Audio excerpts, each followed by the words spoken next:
मनीष जी गया बिहार से।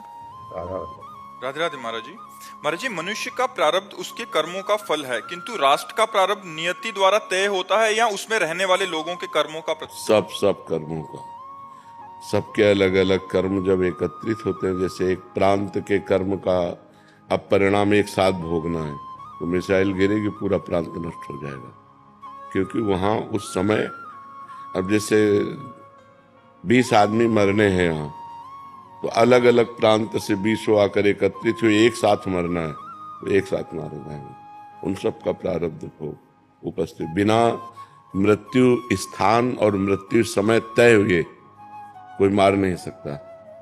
जैसे हमारा मृत्यु स्थान तय है कि हमको वहां जाके मरना है, और मृत्यु समय तय है, और मृत्यु का कारण तय है कि इस निमित्त से इस समय इस स्थान पर इस जीव की मृत्यु होगी, वैसे ही विधान बन जाएगा और वैसे ही मृत्यु हो जाएगी। समझ पा रहे हैं? तो जीव का प्रारब्ध जब बहुत जीवों का एक जैसा एकत्रित होता है तो फिर वैसे ही प्रांत के प्रांत को दुख प्राप्त होता है।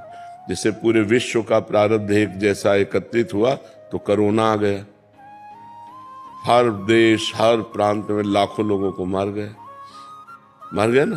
तो पूरे विश्व का प्रारब्ध एक हो गया उस समय, विश्व का प्रारब्ध।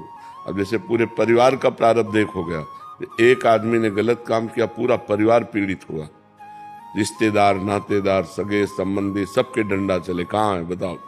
तो एक आदमी का पूरा प्रारब्ध जब और प्रारब्धों से मिला तो वो संयोग बना करके ऐसे कष्ट दे देता है। बिना निजकृत कर्म के कोई दंड नहीं दे सकता है।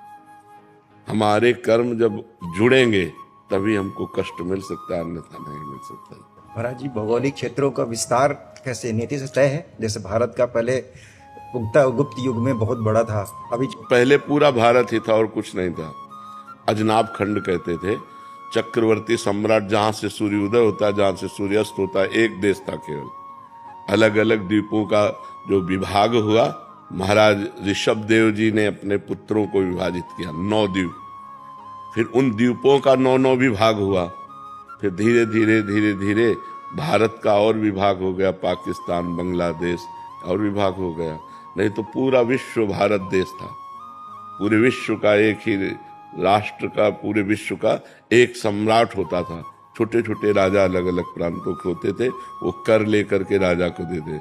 जैसे चक्रवर्ती सम्राट महाराज दशरथ, चक्रवर्ती सम्राट महाराज युधिष्ठिर, सब धनुष की नोक पे सबको झुका करके जो विश्व में आगे बढ़े उसे सम्राट कहते हैं। तो वो सम्राट बादशाह होता था और बहुत से राजा उसकी सेवा में उपस्थित होते थे। तो पूरे विश्व का एक ही भारत, पूरा विश्व है। हमारे शास्त्रों में पूरे विश्व का, जैसे भगवान ऋषभ देव तो पूरे विश्व के शासन करता थे, उसमें कोई और नहीं था, सब अधीन थे। अब धीरे धीरे धीरे जैसे समय आया तो भगवान ऋषभ देव ने अपने 9 पुत्रों को बांटा, 9 द्वीप। फिर एक द्वीप के 9 द्वीप हुए, 9 विभाग हुए, फिर उनके राजा हुए। फिर एक एक द्वीप, जैसे अपना जम्बू द्वीप है तो जम्बू द्वीप के विभाग हो गए, तो ऐसे विभाग होता चला गया। अच्छे बुरे, अभी आप कह रहे थे अच्छे बुरे सब उसी में मारे जाते हैं, एक ही उस आज अच्छे हो लेकिन कर्म आपका बुरा पीछे का जो संयोग लाया है उसे तो आप नहीं जानते ना। तो अभी जैसे अच्छा कर्म आप कर रहे हैं तो ये अभी नई खेती है, ये आपको आगे फसल देगी, लेकिन आपने जो पूर्व में किया है उसको तो भोगना पड़ेगा ना। एक आदमी बहुत अच्छा कर्म करता है लेकिन कदम कदम पे विपत्ति, कदम कदम पे असफलता, कदम कदम पे अपमान उसको मिलता। बहुत अच्छा आदमी है लेकिन उसका पूर्व का जो कर्म है वो बहुत बुरा है, वो उसे भोगना पड़ेगा। अच्छा कर्म आज का है लेकिन बुरा कर्म पूर्व का है, उसे भोगना पड़ेगा।